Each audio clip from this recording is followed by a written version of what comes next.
High বন্ধুরা, আমি এখানে সবজি বানাচ্ছি।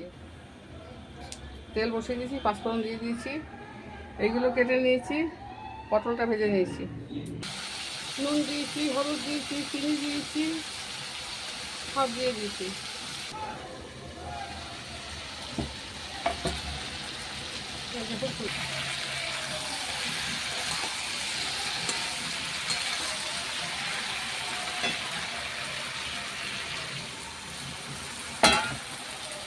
অল্প করে জল দিয়ে দিলাম।